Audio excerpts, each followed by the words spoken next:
بسم الله الرحمن الرحیم.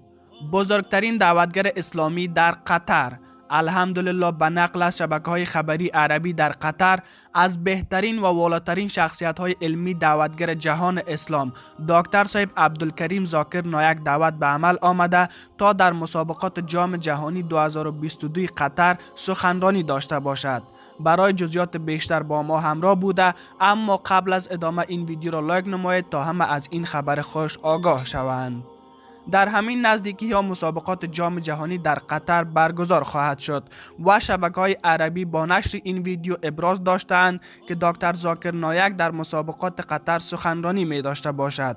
این در حالی است که دکتر صاحب ذاکر نایک همراه فارق نایک پسرش در قطر حضور یافتند. تا 1 یا 2 روز بعد ویدیو سخنرانی دکتر صاحب ذاکر در قطر را برای شما عزیزان میگذارم و شما می توانید از این کانال آن را تماشا نمایید. پس این دریچه اسلامی را سابسکرایب نموده و علامه زنگ را فشار دهید. تا برنامه بعدی، خداوند نگهدار.